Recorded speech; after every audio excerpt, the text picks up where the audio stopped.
Okay, ass. Wow. What's up, y'all? Welcome to the big show. Shout out to my brother Anuelito.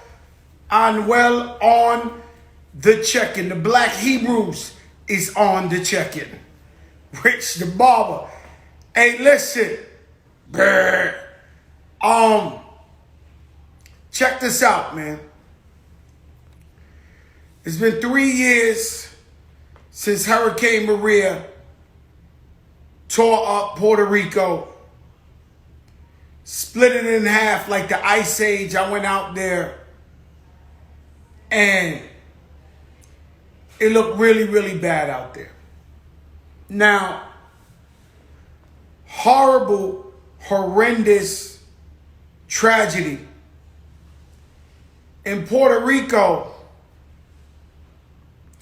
That was our smaller version, even though it was big and epic, of like a Katrina. Meaning where we feel like the government let the Puerto Ricans down. Not as much as Katrina. Katrina was the worst thing I've ever seen in my life. But Puerto Rico to this day has not recovered 100% like it was before the hurricane. And so some people on here, because we global, and you got to understand, this show is live. When you watch The View, The Real, Wendy, whatever you watch, it's taped. If somebody says something, they can edit it. This ain't no edits. This is live, off the rip. Lisa, what's up, Boricua? Lisa, since day one, #1 hit record. She's the one who kicked open the door on the mainstream level for Boricuas. If you are from other parts of the country and you still don't know who Puerto Ricans are, every single black community and Latino community in New York City, we were side by side. Even Lisa was brought to the game by some black brothers named Full Force. Shout out to Eric B. Eric B for president. I would vote for Eric B. And so when the hurricane happened, I didn't know what to do. I was sitting on the couch in my house and I seen the devastation.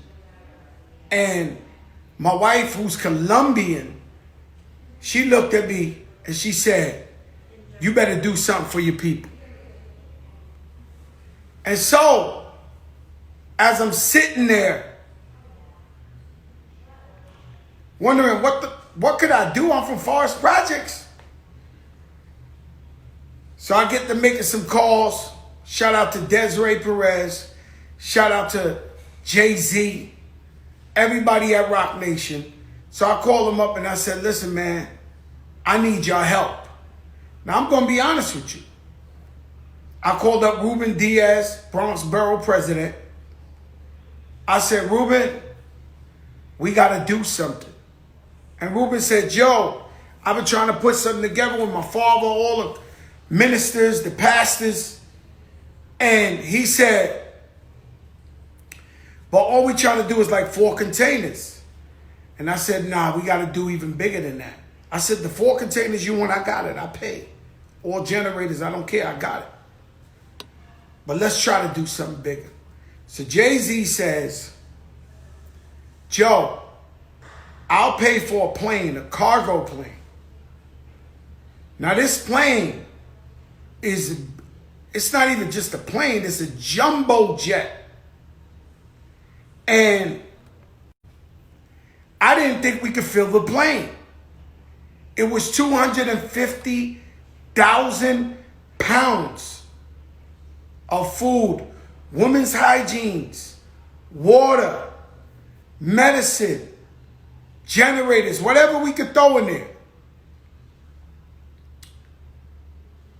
And so we went to work. I was shooting the movie Night School with Kevin Hart. I put up a post. Kevin Hart put up a post. Remy Ma put up a post. The Locks put up a post. Everybody, Spike Lee, whoever you name, just put it up. And that day,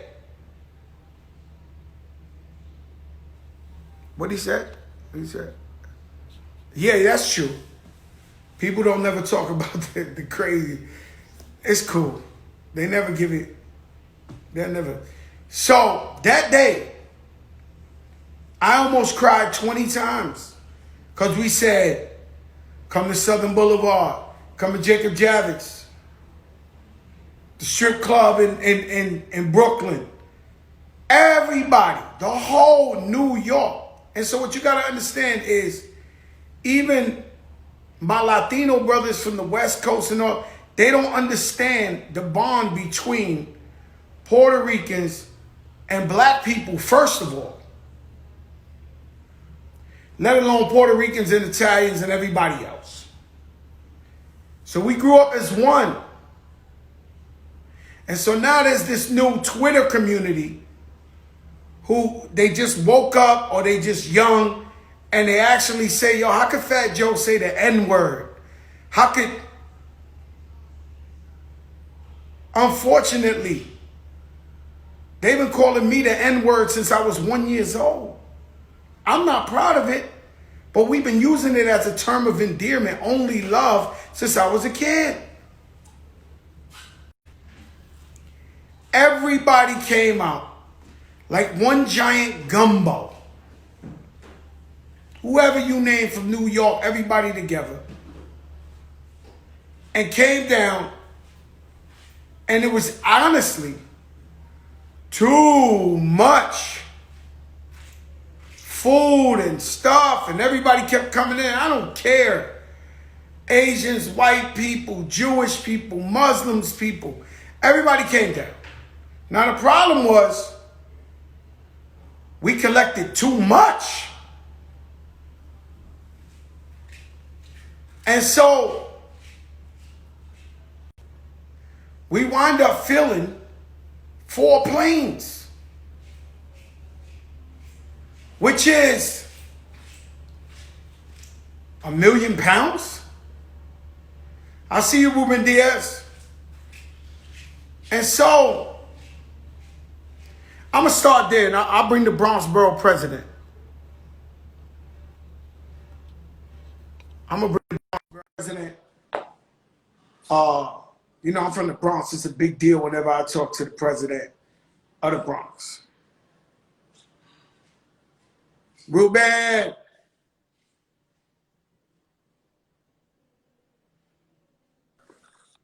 Ruben, oh man, yo, you super Boricua today.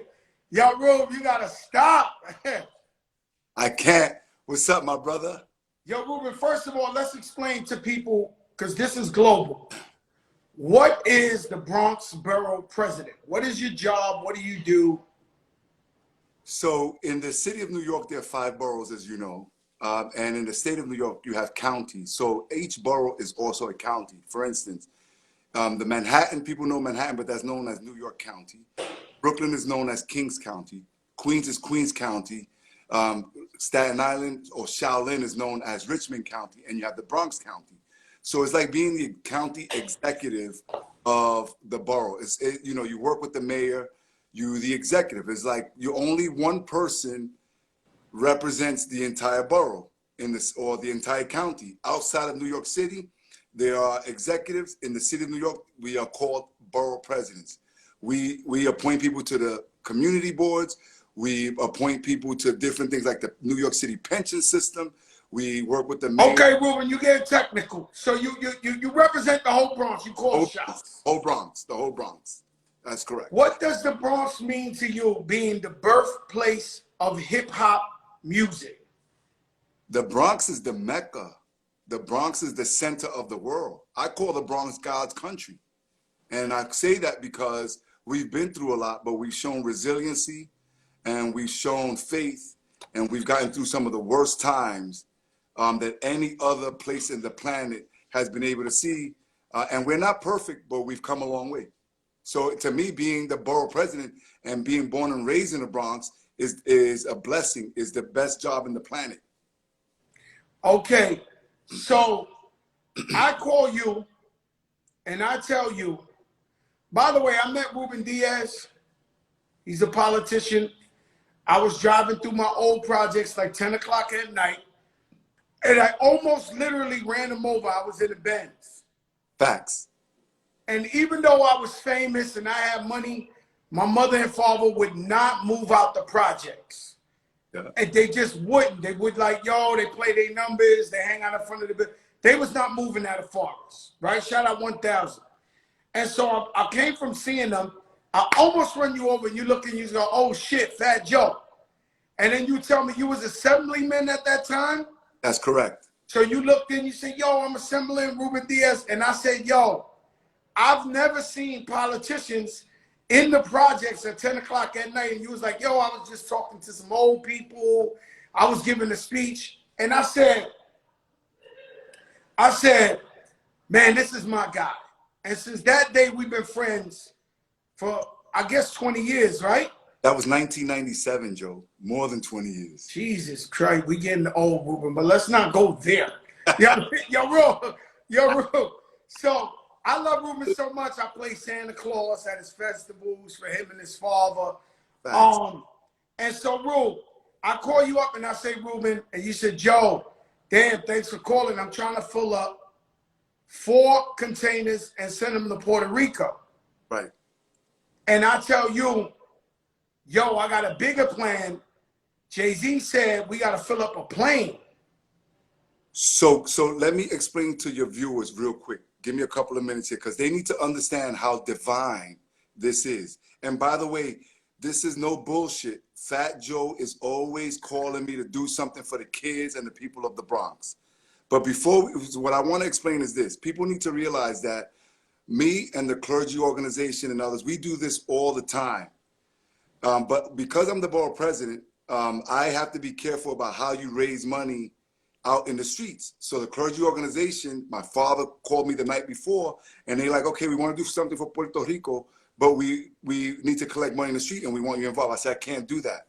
So my father's thinking, and the clergy, the members of the church, all the ministers are saying, then I don't know what we're going to do because we have to do something, but we don't know how to pay for it. The next morning, about 7:30, 7:45 in the morning, the phone rings. I just hung up with my father the night before 11, and it is you. And you tell me, Lorena told me, and she's not even Puerto Rican. And she was like, honey, if you don't do something for Puerto Rico, we're going to have a problem. So I was like, you don't even understand. So I explained it to you what happened. And you was like, tell your father, tell the ministers, we're going to pay for whatever just collected. So we organized to fill up 4 containers that Joe was going to pay for, that you were going to pay for. But then Jay-Z told you that he would pay for a plane. So now I got to go and tell my father. Yo, that was scary, though, because I'm not going to lie to you guys. I didn't think we could collect 250,000 pounds. Oh, my goodness. A plane, a cargo plane. Oh, my God. I really thought we couldn't do it. We were nervous. You was like, Ruben, don't make me look bad. I don't want to have half of a plane. So the funny thing is it's the power of social media. When social media is used correctly, I remember you went on social media and you had a paper copy of a 747. And you were like, guys, I have a plane. We need to fill it up. And then Remy, like you said, and then, Hot 97. But I'm going to tell you something, though. I'm going to tell you something. Crazy. I want to thank the people, not more than once, but a million times. But I want to thank the people for believing in me and knowing that I keep it real. And when I say I'm going to bring out a plane, the whole New York said yes. Crazy. They brung everything out, and they was like, yes. If Joe Crack says, on God, that he going to have a cargo plane to go to our brothers, our sisters, our families in Puerto Rico. Joe, people don't understand the power that you have in social media, how people respond to you. Let me explain to folks. If you know the Bronx, on Southern Boulevard, which is one of the largest shopping strips in the city, there's a side street called Aldous. That's where we had the 4 containers. We were thinking of filling up those 4 containers in the past when we've done this for earthquakes from Mexico, the DR, and all of that. It's taken us, Joe, all day to fill up 4 containers. Bro, I got there at 10 o'clock in the morning and all 4 containers were already filled. We didn't know what we were gonna do. The whole block was filled and you had to see how people just ascended there. The line of cars that were lined up outside Southern Boulevard down to the Brooklyn. So if you understand the Bronx, all the way going through Soundview, all the way to Castle Hill. So Ruben, you seen everything under the sun. Oh, my goodness. When you got there and you saw that, you got nervous or you was happy that we collected? Both. I was happy. It was the, first of all, I ain't gonna lie, I cried 20 times. September 30th. They kept FaceTiming me from everywhere they was collecting. I hung up the phone and kept crying because I know how hard it is for our people. Not just there, here. Our people are impoverished, they're poor, they could barely give up a can of Chef Boyardee. And when they came out. Big hearts. Bro, when I'm telling you that, I got nervous. So now I'm calling the governor. Shout out to the Jewish community too, because it was Yom Kippur, and a lot of them, even though they weren't outside, a lot of the Italians and everything, all the business owners, all the people, Little Italy was collecting. everybody. Little Italy in the Bronx. And they sent us trucks. The question now became, what do we do with all this? How do we get it to the Javits Center?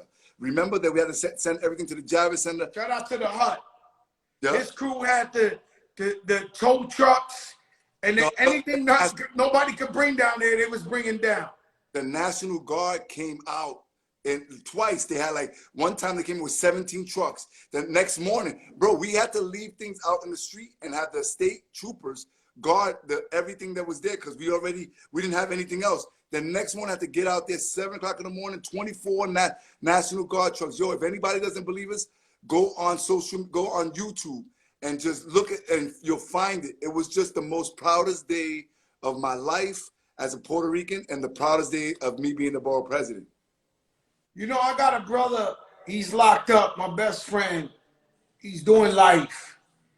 And he hit me up and he was like, yo, not for nothing, Joe, because, you know, he's sitting in there. So he been in there for 20-some years. He been watching my whole career. He was like, yo, Joe, this is the most proudest I am of you, what you doing for Puerto Rico right now. And it was just, it was just really, really crazy to see the love and how everybody came out. We went to Puerto Rico together. We did. Me, you, and Romeo Santo. Yep. And Rashid. Shout out to Rashid. Rashid Belhassid from Dubai. Rashid was with us, right? Yeah. And by the way, guys, the way it works is I have to pay for them other 3 planes. So I had to collect money from everybody I knew and tell them to donate it to charity. Shout out to It's a 10 and Market America. And my friends, I called them one time, they was writing them checks. And each one of them planes, remember I had an argument with the owner of the plane, right? Because he didn't give a hell if it was for charity. He wanted that guap for the plane. I think it was something like $220,000 per plane, bro. Something like that, some crazy number. It was over $200,000 a plane. You made that happen. Yeah, it was $220,000 a plane. So I tried to talk to the man that, you know, talk him down, and he was like, yo, bro, business is business. I was like, damn, he's disgusting. Yeah. But at least we had the plane. And hip-hop, Joe, let me just say this, hip-hop stepped up. This is where the hip-hop showed hip-hop with a heart to the entire planet. All of the radio stations, all of your friends in the hip-hop community, we had hip-hop artists out there on Aldous Avenue with the clergy, with ministers, everybody. Doñas, the old ladies were coming with their walkers with water on it and helping bring in stuff from the car to the containers. Bro, they kept calling me from the Jacob Javits. They had, shout out to Pretty Lou. They had the Locks. Everybody you name was down there, chipping in, coming in with boxes and stuff like that. I remember the girl, Janelle Monet. I don't really know her, but they told me she came with an 18-wheeler and it couldn't even get in. They was like, yo, it's too imagine We overcrowded the Jacob Javits Center in Manhattan with supplies. Shout out to all the tow truck and my man Vic from the Hut. They were going all over the place, picking things up and bringing it, going to strip clubs, going to different churches, going everywhere. It was just like all hands on deck.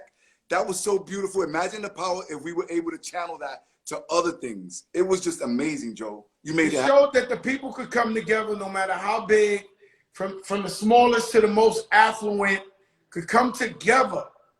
Unity, everybody together. The crazy, so that we can make this happen.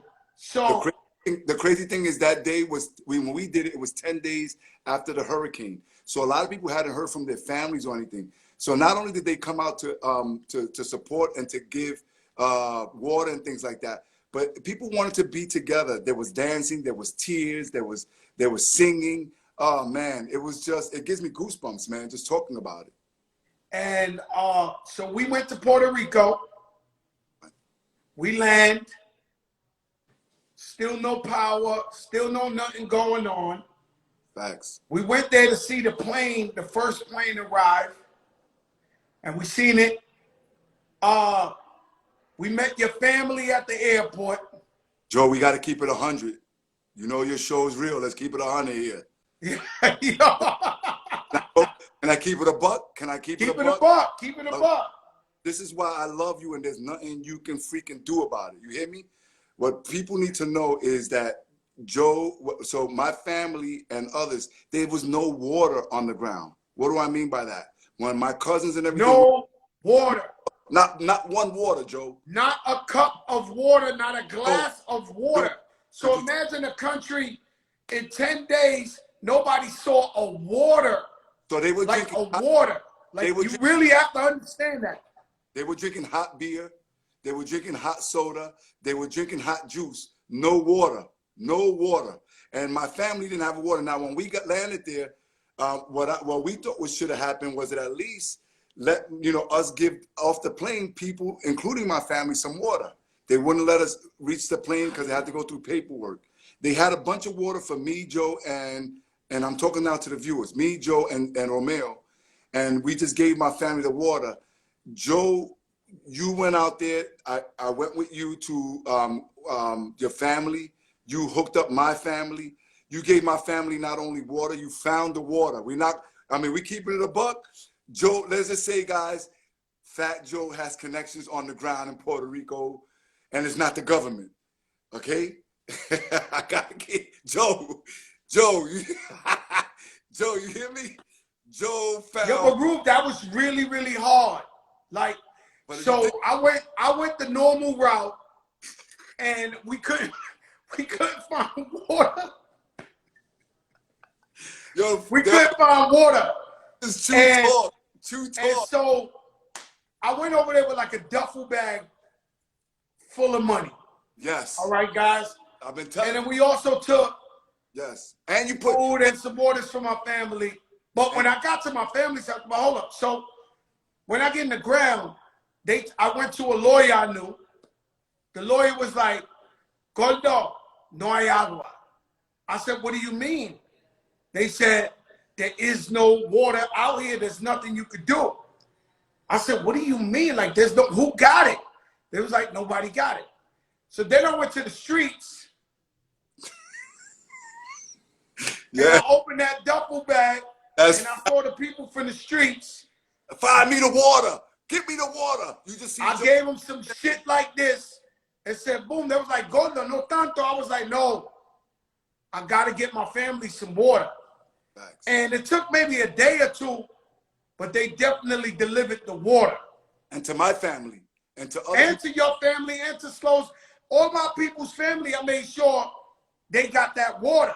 And the ATMs were down. So you gave not only your family bread, you gave my family, put bread in my family's hand. You put bread all over. Your family had other neighbors. Remember their neighborhood, giving everybody batteries. I mean, listen, maybe I'm saying too much, Joe. No, you ain't saying too much. I'm saying too much, Joe. I went over there.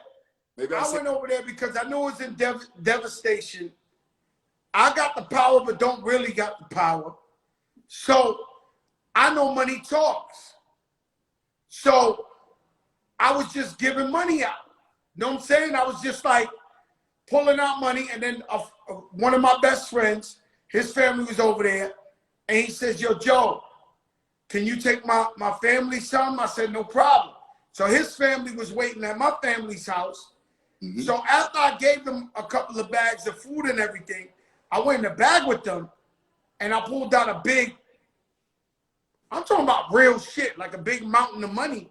And people started crying because those people barely know me. It's true. But they was like, Gordo, bro, like that, please, no Gordo. I was like, no, please. Because I knew I'm coming back on that G5 to drink all the water I want. Facts. So I felt so bad that my people was over there and my people's didn't have no water. Facts. And so we did that. Bro, let me tell you something. Let me me just say this. I'm sorry. I get excited. Mm-hmm. All right. Fat Joe did more for Puerto Rico after Hurricane Maria than the President of the United States of America. That's true talk. That's facts. And that's it, period. Think about that. That's crazy. Think about right, that. To me. Think about it. That's crazy to me, right? And I don't know that to be truth. That could be your opinion. But what we saw, I know what we saw here when Trump went over there and was throwing paper towels at those people. Yeah. They didn't show that in Puerto Rico in real time. No. The people in Puerto Rico did not know that Trump had disrespected them like that.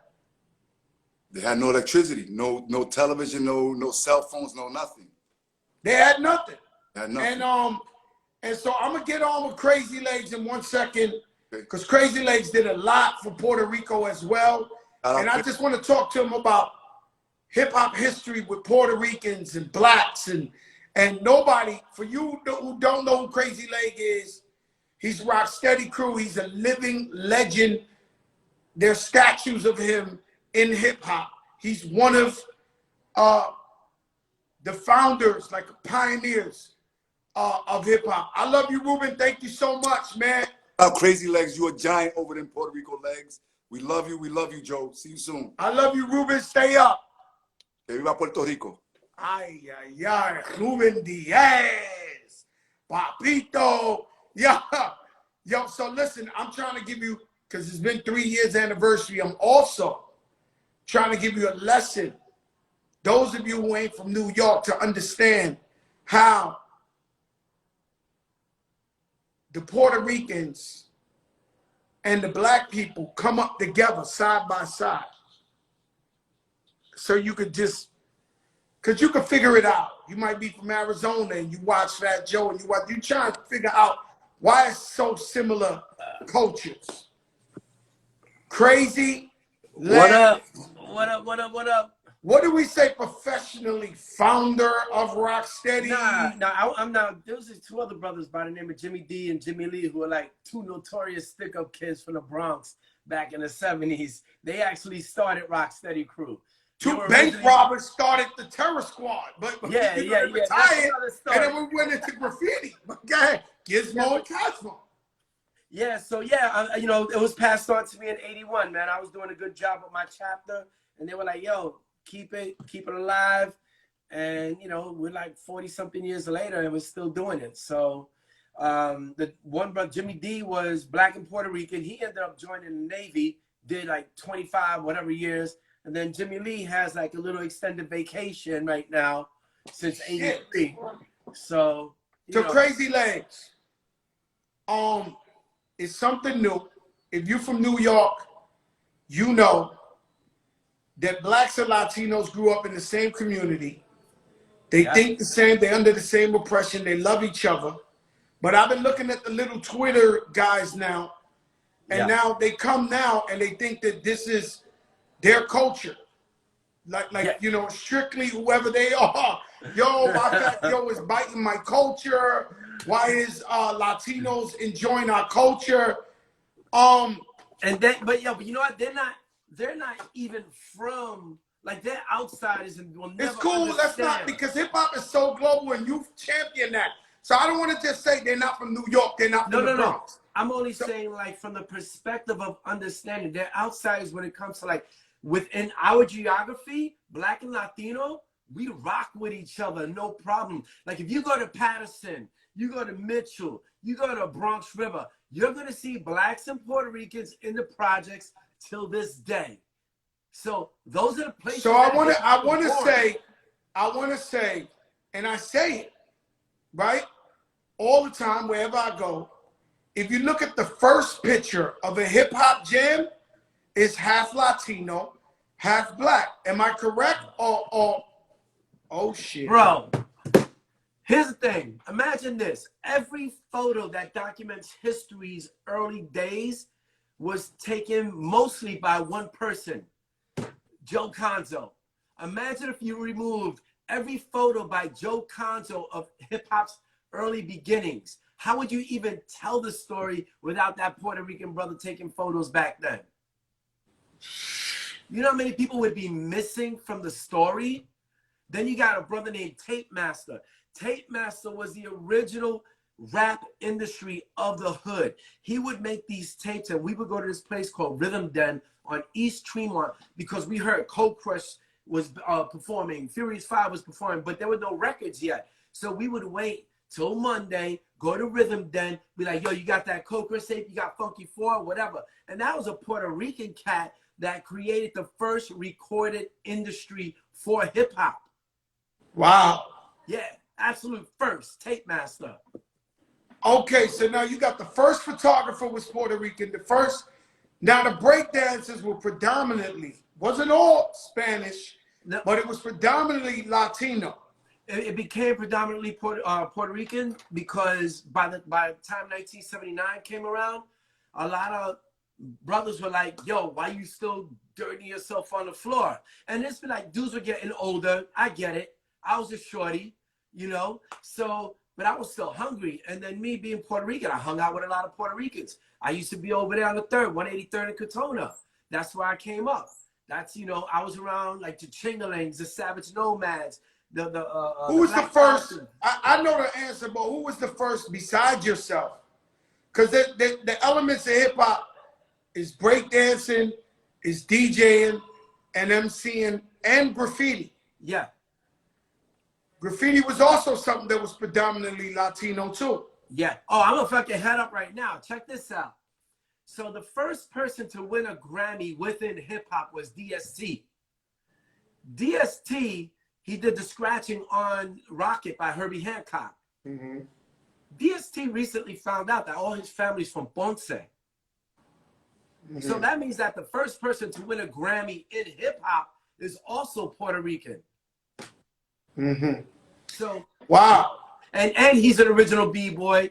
And, you know, he took what Grand Wizard Theodore was doing to the next level, which led to, like, Miz and Jazzy Jeff and all those brothers. I mean, Jazzy Jeff, you know, evolving it again. When you look at, let me just something off the record, I'm thinking while I'm talking to you, I might as well get it out of you. So when you see the Get Down, I love that show on Netflix.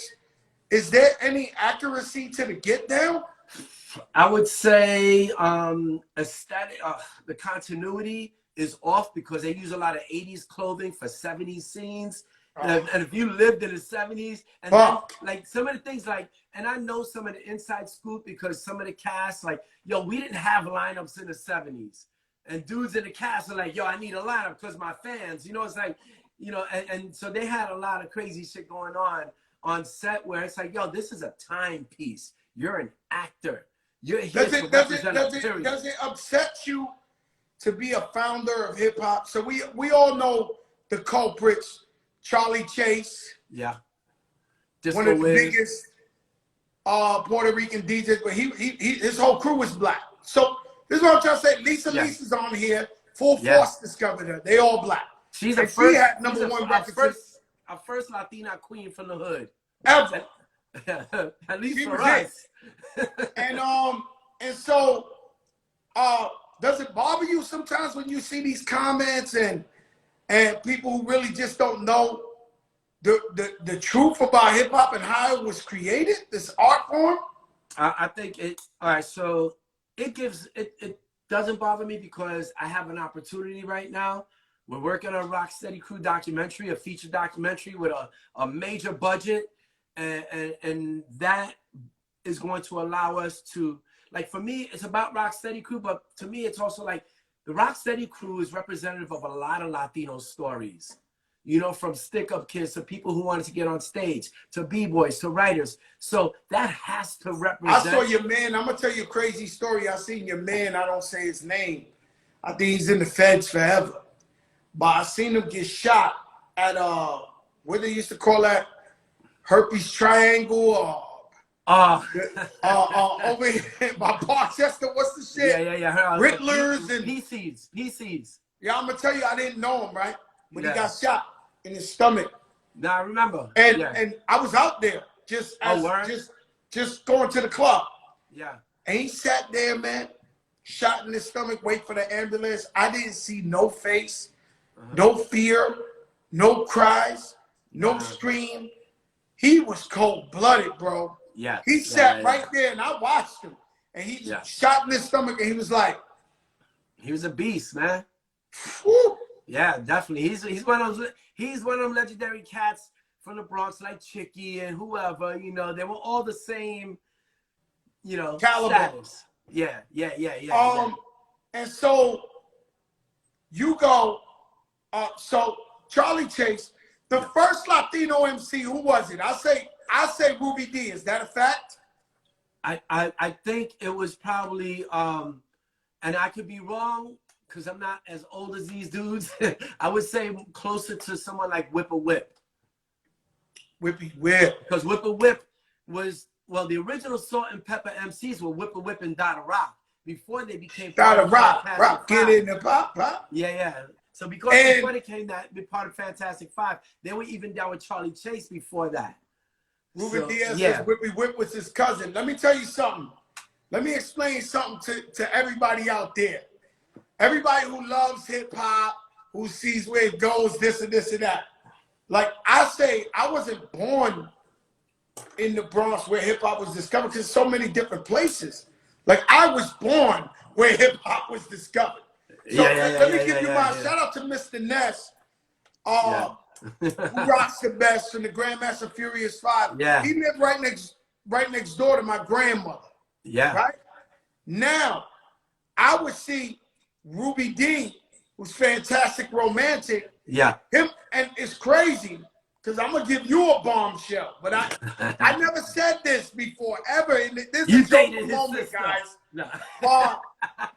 Ruby D is known as, and I may be completely wrong, but Ruby D is known as probably the first, he says it's Whippy Whip, I believe it's Whippy Whip, but Ruby D said you could tell I'm Puerto Rican by the way that I'm speaking. Yeah. He's the first one on the Fantastic Romantic. Yeah. Now, I would see Ruby D live in Davidson Projects. Him and his cousins and his brothers, they had a big family. They were the best softball team. So they played in the park right outside my house. So I watched them play. They were the best. Yeah. But I think, and it's not a fact, that Ruby D was actually Dominican. I think him, but he said he's a Puerto Rican by the way that you're speaking. So in Prospect, you're right. And they're Dominican, me. But I think at the time it was cool to be Puerto Rican. And so I think he said he was Puerto Rican. But I don't know about Dominican brothers too. Well, Dominicans is our family anyway. You know, but let me school you on something.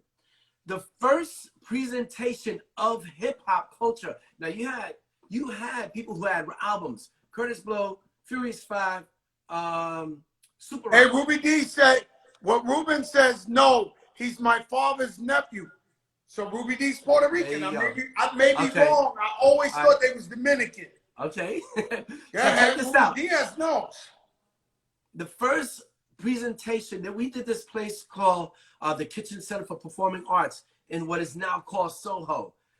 That show consisted of Fat Five Freddy, a brother named DJ Spy from Brooklyn, this dude named Ramelzi, and then my man T-Kid did the graffiti, and then it was Rocksteady Crew. Rocksteady Crew was predominantly Latino, so that means the first event that presented all 4 elements of hip hop to the world. Where the New York Times was there, all the big newspapers were there.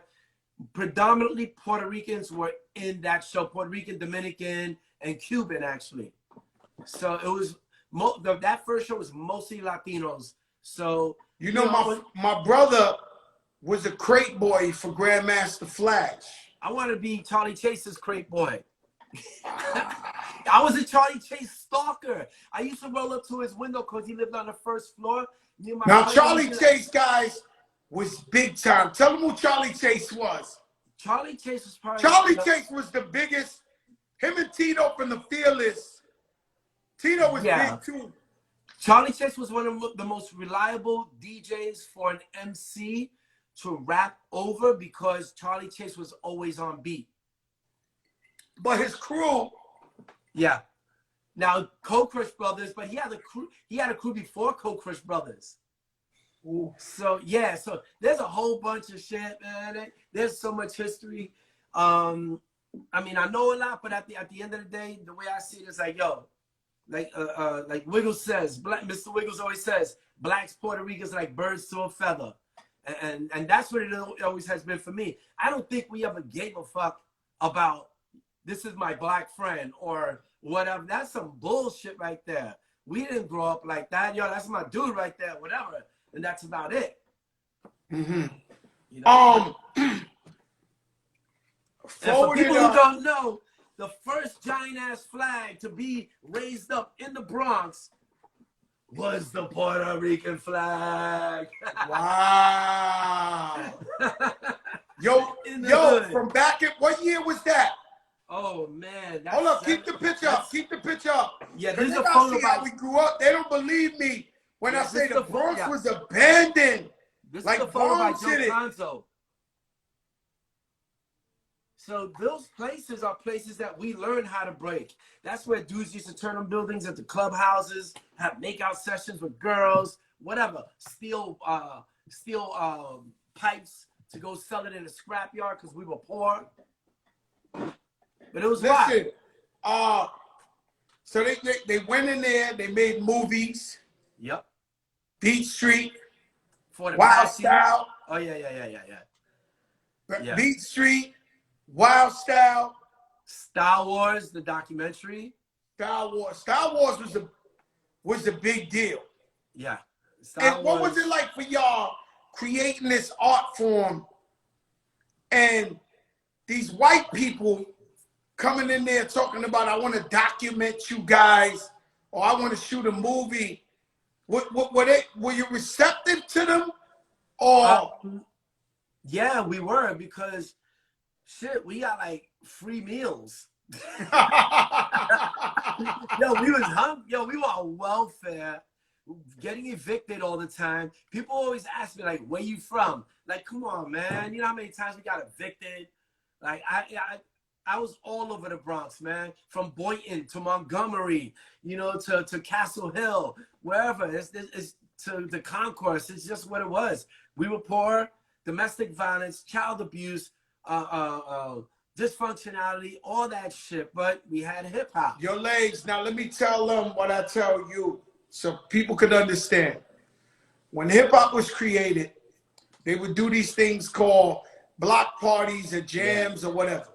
Yep. And if the cops were really mad that day, they'll come mess the whole shit up early. So they were set up in different parks. Yeah. And you could be playing softball. You could be playing basketball. You could be doing whatever you're doing. Ring the Levio, Johnny. Ring the Levio. But once the music turned on, people would bring out these speakers, 20 big speakers. Yeah. Once the music ricocheted off the wall, you would sleepwalk towards where the music came from. Oh yeah, yeah. And that was the Pied Piper for real. That was the Pied Piper. Yeah. And so it was almost like the movies around Easter where you see Jesus walking up a mountain and all his followers following him. Oh yeah. That's how people went to the music. We would leave our baseball bat, our gloves on the floor. We would just go. Yeah. Right? If you were brave enough to be in that setting, because the stick-up kids and everyone else. And the crazy thing is that the dopest B-boys were the illest stick-up kids. So it's like a dude to battle you and then rob you later. So you have to be right. I'm going to tell you the truth, and this is sad. This is a sad statement I'm going to make. But hip-hop and violence been aligned since day one, because at least in my neighborhood, every time I went to a hip-hop jam, it ended with somebody getting robbed or somebody getting shot. Yeah. Yeah, I mean, you know, we're also a product of our environment. And you know what? At the end of the day, all them guns, all that shit was coming in from the feds and coming in from the police. Back then, it was mad corrupt. I know because I dealt with them directly to get them myself. So, you know, that's a whole other side of the story. But, you know, it's, you know, people try to say it's our fault when people are just like empowering us with dangerous elements. You know, the reason, Crazy Legs, I started this, and I got the utmost, but I'm gonna call, because you've been calling names out. We've been talking real shit. Yeah. And you know, this is the big show, so we talk real shit. Right. Somebody who I look up to and I love very much is Gloria Estefan and her husband. And I'm half Cuban, half Puerto Rican. Yeah. Let's be clear. And one day I'm watching a documentary they did on HBO about the Latino explosion. Mm-hmm. And when it came to Latinos and hip hop, they said my brother, who I worship and I love the most, Pitbull, was like the first Latino rapper. And I mean, we love him, of course. No, we worship. I love Pitbull. Yeah, He's one of the amazing. most favorite people in the world. I love Gloria Estefan and her husband. I love them. Yeah. But being that me and you, we talking some real Hispanic heritage. I watched this shit and I said, fuck Fat Joe. Forget Big Pun. What about Cypress Hills? Yeah. What about Tito? What about you? What about this? What about that? And let me give him another incentive. Pitbull knows, though. No, I love Pitbull, and he knows. He knows. But you called me and said, Joe, they're honoring me in the Kennedy Center for all my philanthropy, this, that. I want you to present the award to me. And for me, growing up as a kid, there were no Latino role models. All I heard was crazy legs, crazy legs, crazy. Rock steady. I had a big banging crew, off the man. wall. No, I'm telling you the truth. Yeah. So whether I knew you or I met you or nothing, the only Latino prominent person that was in this culture that I loved, that I was this, was Rocksteady and Crazy Legs. And so you getting honored at the Kennedy Center. This is like 2 years ago. Yeah. You're like, Joe, I want you to present me with the award. And you and Grandmaster Caz. Huh? And Grandmaster Caz. Oh, no. Me and Grandmaster Caz. Yeah. No, that was incredible. That's a whole other level for us. No, that's a whole nother level. Like me and Grandmaster Caz. You see, y'all, people was watching. I am so much a hip-hop historian that when I get around you guys, I turn into little Joey from the projects, and I'm just like, I'm in my glory. I'm like, I can't believe I'm with you guys. I love to switch ages. Huh? You can have 54 if you want. I'll be your age. Yo, listen, so Crazy Legs. So I was supposed to do a show in Paris. Yeah, I know. For Jordan, Nike, and the wedding. It was about $300,000. I was supposed to make. My manager wanted to slit his wrist, right? And I said, Crazy Legs asked me, you got to tell him I can't go. I'm not going to Paris. I'm going to Washington, D.C. And I'm going to present this fucking award to Crazy Legs. And I appreciate that, bro, because that meant a lot to me. It better. Because let me tell you something. It's not only I have 300,000. 300,000 reasons why that meant a lot to me. Yeah, not only that, but I stand there as a person who took Latinos and hip hop culture to a whole nother level. Yes. With me, and when I discovered Big Pun and signed him, and the rest is history. We've been repping forever. And I said, I gotta go. And don't get it fucked up, Crazy Legs. They know who Fat Joe is when I walk in that building. Yeah, no doubt. And they looking around like, oh shit. He got the dawn in this bitch. We brought some authenticity into that shit. What? No, they looking like, oh shit, he's here. Like, that's the first time they had our kind of vibe in the 30 plus years that thing has existed. It's the first time that some, I'm not gonna say real shit hasn't happened, but from within the real shit from with our hip hop world, it's the first time we pioneered that shit in there. Bro, I'm not gonna lie to you, Crazy Legs. I stood there because I don't do the boozy shit for nothing at all. These people don't see me. You see me more in the Bronx and Harlem than you see me in these boozy shit. I don't do that.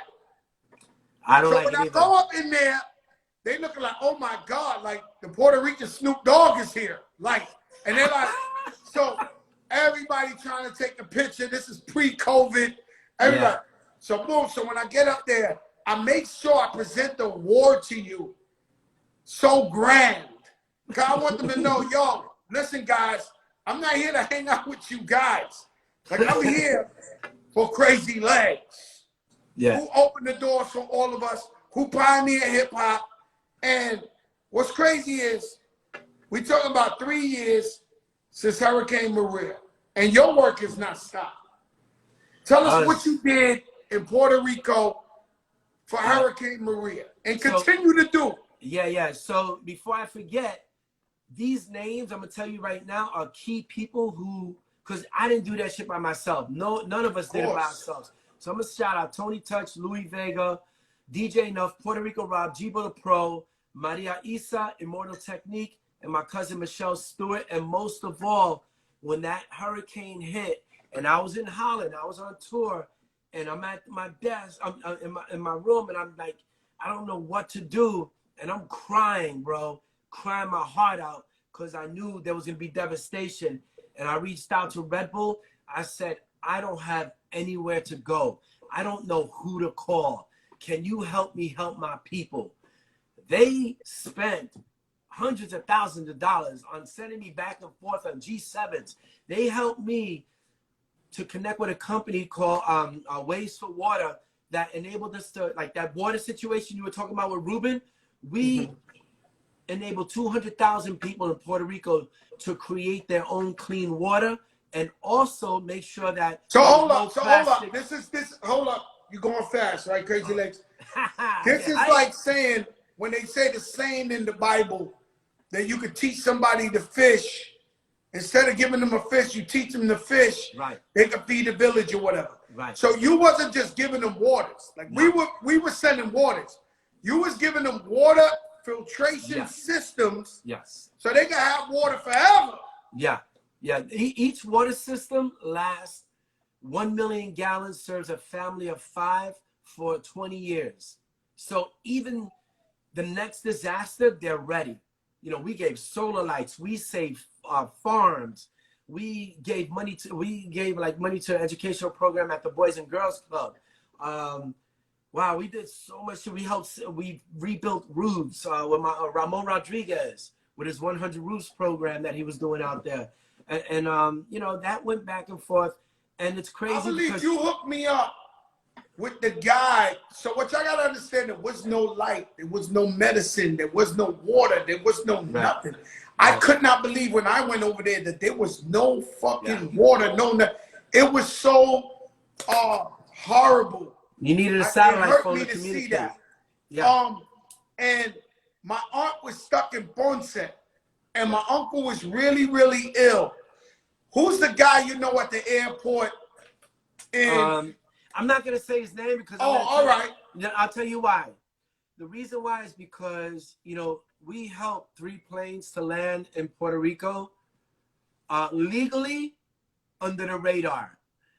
I can't get into the details. Don't say no names. I forget it. Anyway, when listen, Trump guys, was saying that planes couldn't land in a certain area, we found a way to get 1 million pounds of supplies directly to the people when the United States government was saying that no planes could land there.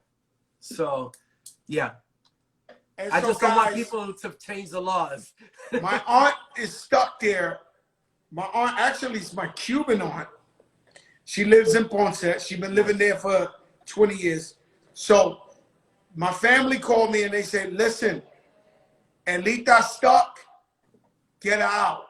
I said, yo, I'm not God. They're not no planes are landing, no nothing. No, what the fuck do you want me to do? And they was like, listen, and I ain't gonna lie to you. I'm proud to be Puerto Rican and proud to be Cuban. Mm-hmm. Both of my families. When I tell you my Cuban family never bothered me for a cup of water or coffee in my life, Mm-hmm. like they don't bother me for nothing. They're my cousins. They have never, nobody. So I go, boom. All right. So I hit Crazy Legs up. Crazy Legs gets the mystery guy. The mystery guy says, what's her address? I'm going to go check on her. Bro. I don't even know him. He knocks on the door. My aunt opens the door and he says, I'm with Fat Joe. And she tells him, tell my nephew to get me the fuck out of here. He slammed the door on his face.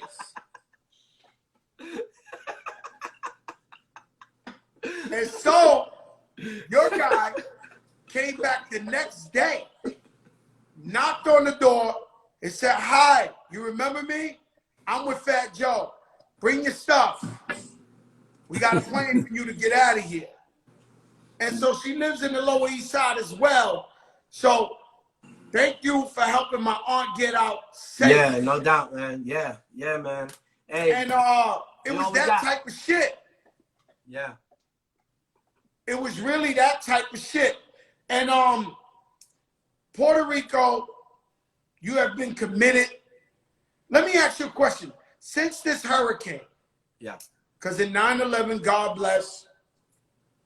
In New Orleans, God bless. After Katrina, after 9/11. Earthquakes also. Earthquakes. People profit off devastation. Yeah, yeah. And so we call that land grabs. Disaster capitalism is the other word. Disaster capitalism is big, bro. Any place that you've seen this destruction, and this dude Torre has a whole thing on it on his podcast. What they do is they limit the amount of supplies that go in to cause an exodus, so that the more people that leave, more opportunity for the land grab, and then they rebuild it into their little rich man's paradise. So there's people who own land in Puerto Rico, abandoned grandmothers and ancestors for hundreds of years, right? Yeah. And so they go, and they're never gonna move these people, right? Right. But after a hurricane like this, and they feel like the end of earth came, it's over. People go there, and then they buy their land for cheap, and then wind up turning it into Williamsburg, Brooklyn. Right. Yeah. I'm going this Friday to snatch up land, because if our people are running away, some of us need to run there and buy some land. So I'm snatching up some land this week. So, because otherwise we're going to lose out. We got to do that. So. And so did you see it a lot? I saw it a lot, bro. And here's the thing. I went on like 12 trips back and forth during Hurricane Maria. And some shit is going on when you see developers who are not talking about helping people. Like, I'm sitting in first class and I'm looking at these dudes like, oh no, it's all white people. These motherfuckers. Let me tell you a traditional plane flight to Puerto Rico. Huh? It used to all be Spanish, the loudest plane. And when it lands, everybody claps. Yeah. Everybody's happy you landed. Yeah. Now, you go there now, the whole plane is white. The whole first class is white. Yeah. Yeah, it is. It's true. Unless you see like a politician on there who's Latino and they're up in first class, you know, or one of us. And let me tell you, because you might know, because you live in Puerto Rico too. Yeah. How corrupt, because I don't know what the deal is over there with politics. It seems like it's a never ending, because it's part of the United States. We Americans, why does it seem like they can't get off the ground? Okay. What is the corruption in Puerto Rico? Why they can't? Please explain. Okay, so here's the thing, and I will put it in ghetto terms. United States is a motherfucking mafia. It's a mafia crime boss, and Puerto Rico is one of its captains that gotta give the United States its taste. So when you go there and you try to do something good with your money, and there's like you see FEMA saying, I'll tell you my own situation. I wanted to fix something beachfront that was devastated by the hurricane. I was put a block. They put a block on me, the U.S. government, because if I did it, which I was using local workers, all that stuff, I was paying everyone locally, and I was going to get it done for a certain amount of money. The money that this dude from FEMA was telling these people in this meeting, he was saying, well, if you let him do that for this, you can't ask us for this. So it's like, oh, ask us for this amount of money, and then you kick us back that money. You put a little in your pocket, and then you pay some bullshit workers to do a bullshit job, but we all get our cheese.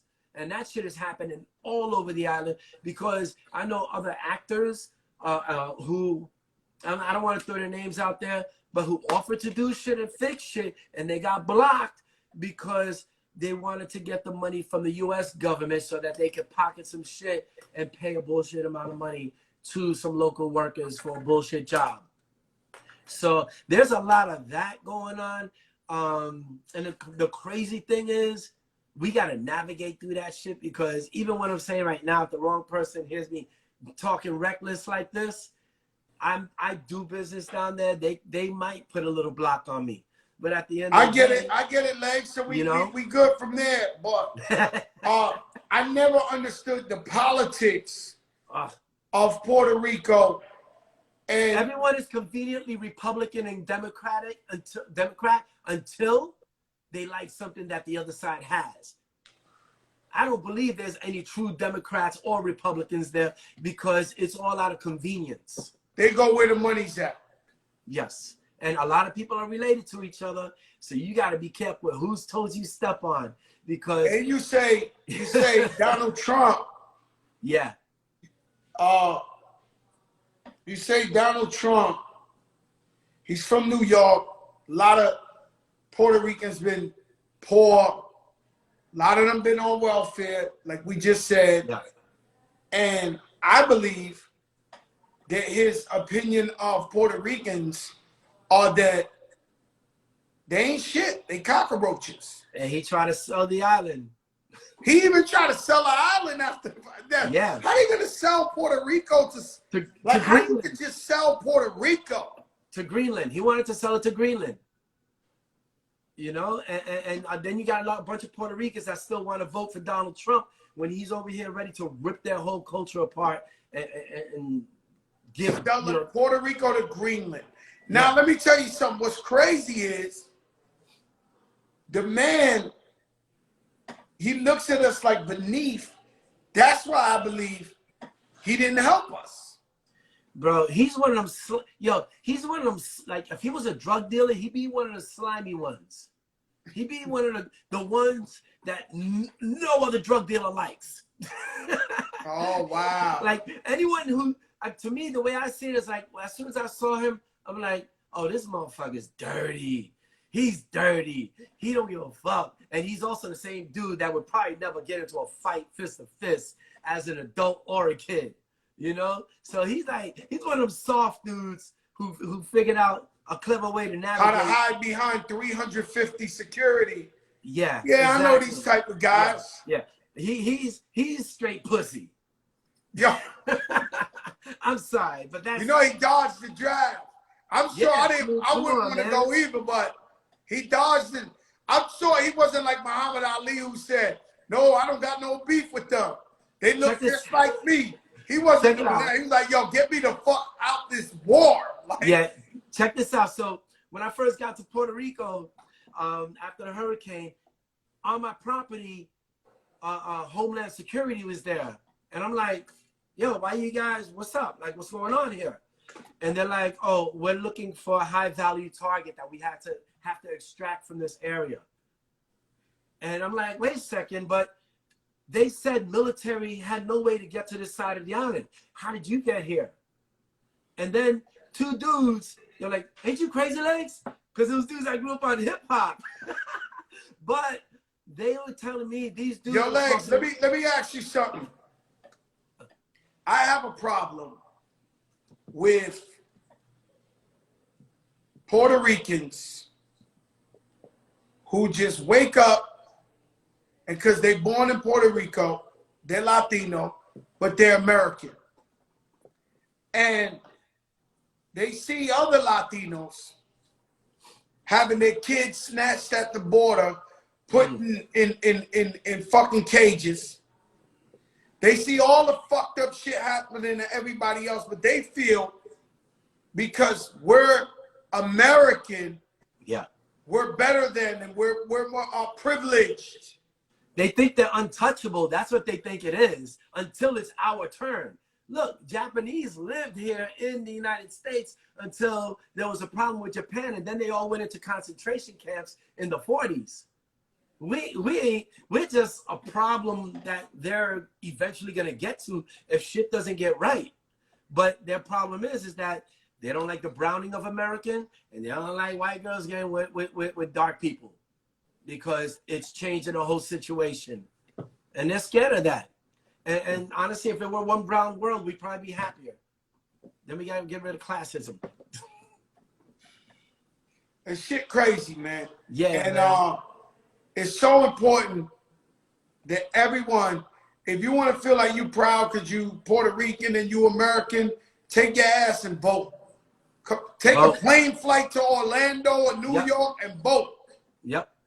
Especially like Orlando, Florida, Texas, and all those what do you call it? States that can be flipped, you know.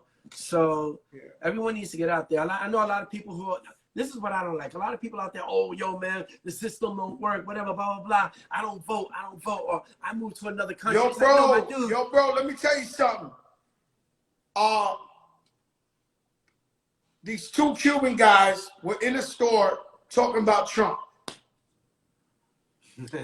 A black dude heard him talking about Trump and went off. Fuck that. You talking about Trump, fuck you. This the biggest movie. Yeah. So my man goes out. When the black dude leaves the store, my man goes up to one of my mans, goes up to him. Actually, Yuli Terrero, Jesse's brother, and says, "Yo, my man, I heard you talking that shit about Trump. You voting?" "Nah, my vote don't count. You know, I don't." He's like, "Yo, bro, why you talking all that shit about me, man? Yeah. You're not even going to vote." Yeah. Everyone wants to so know. People talk a good one. They're trying to educate us on stuff that they've removed themselves from. Yo, when the fucking when the COVID first started, they was all in my DMs. "Yo, why the 5G is giving us like, yo, bro." It's not even a story now. I got a cousin that works at the Pentagon, the Illuminati. Yo, bro, keep your shit, bro. Yeah. Keep your fucking hallucinations. Yeah. Or keep your hallucinations, bro. It's like you know so much, but you haven't started a movement, and you're not leading anyone. You're not gonna vote. You're not gonna do shit. You're not doing anything, and you want to get on everyone else's cases because you gave up. And I'll tell you why I vote. Why vote? Because people died in order to vote. Yeah. People stood there, they sick dogs on them. They burned their homes. They killed people, they hung people. Yeah. So you can vote. If they didn't think it was important for you to vote, they wouldn't be doing voter suppression. For my regular people, voter suppression means they invent shit so you don't vote. Yeah. So when Black and Latinos go to vote, our lines are 20 hours long, but we can't get our kids from daycare. We can't go to work. Nope. They know the gimmick.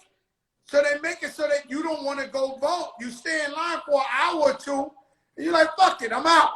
Exactly. They a lot of us don't have a long game for that.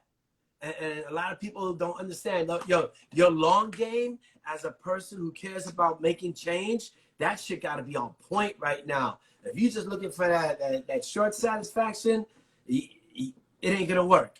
We got to have a major long game and be ready to stand out there for hours if we have to. I already voted. I voted. I mailed it in. And I put it in the actual I'm doing an absentee vote. Yeah. But I am walking it in. I'm doing an absentee vote, but I'm not even trusting the post office. Well, now they have these boxes that are these boxes. I'm gonna walk right into the box. Yeah. And drop my shit off. Yeah. Yeah. And that way I ain't got to stand online for 60,000 hours. But if I had to, I would. Yeah, exactly. And I'm voting for Biden. I don't care. Me and what too. y'all gotta understand, everybody who's watching, most celebrities like Fat Joe, they don't talk about voting.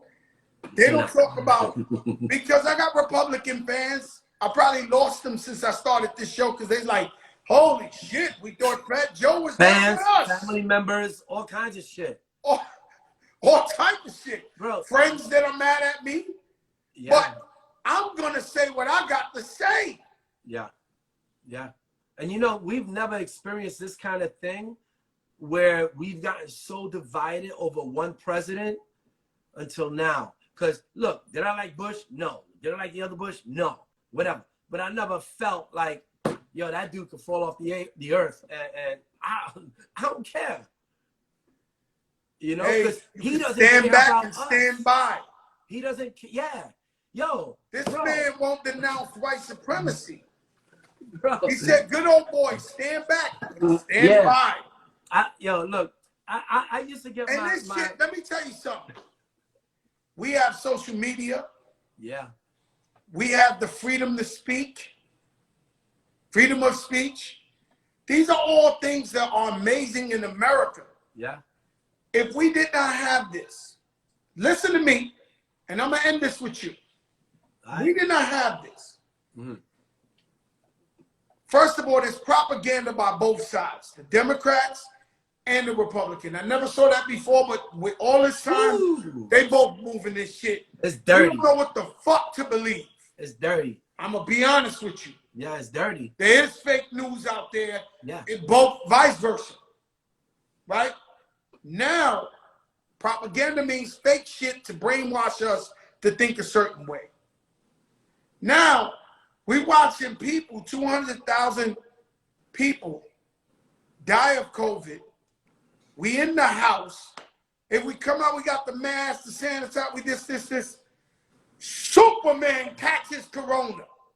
WWF, Vince McMahon catches corona.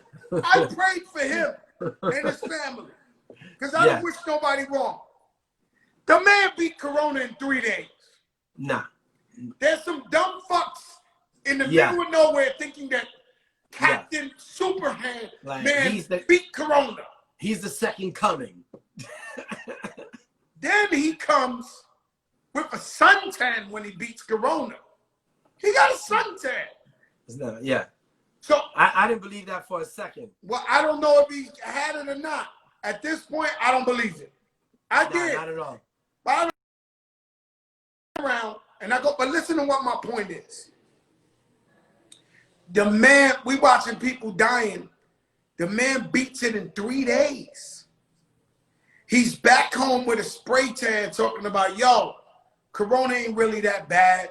I feel better than I ever felt in my life. Right? So now, let's say that.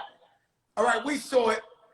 And now we got social media. We got different ways to see it. And so we can make up our own mind and say, yo, this guy's Vince McMahon. This is WWE, right?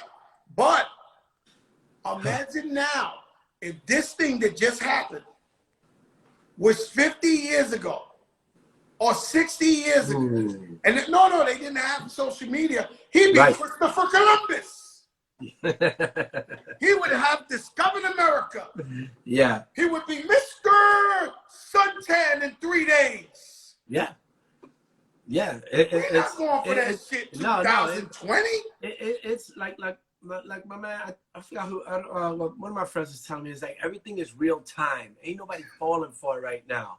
You gotta be, you know how dumb you have to be to fall for that shit? You gotta be really. No, but what I'm trying to tell you, Crazy Legs, all these stories we heard growing up about American history and all this would fall into some incredible shit of the Battle of Gettysburg, or this man, he looked the plague in the eye with a suntan in 3 days. That's why we gotta vote him out.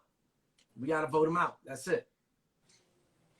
We gotta. All right, my brother, yo, Crazy Legs, I love you. It's time for me to go. God bless you, man. I'm still injured, but here you go. Here you go. I got one. You're a superhero. I love you, brother. You too, bro. Love you too, man. Have a good one. What a fucking show.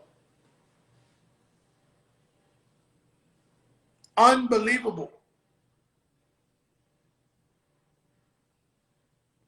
If this wasn't Instagram, social media, Twitter, cameras, this, that, we would be led to believe at this moment, Superman came back. It's crazy that some people believe that shit, 2020. Listen, guys, go vote. Go vote. Go vote. And so I started the show trying to educate people on the birth of hip hop. There's no lies. You can Google everything. It's there. It's facts. There's so much fake news or miseducation that it might have been boring to some people today. It might have not been that shit, twerk, twerk. But you could appreciate real shit. And you got to vote. God bless America and all this bullshit. I want some normalcy. And don't fall for the okie doke. Vice versa. Wear a mask. Still stay safe. Still stay safe. Peace, y'all. Put God first. God is great. I beyond believe in God. Stay safe, y'all. See y'all tomorrow. The big show. Tomorrow, I got Boo, Kanye West manager, Akon brother. And we're going to talk about some crazy shit. Peace, y'all. Number love.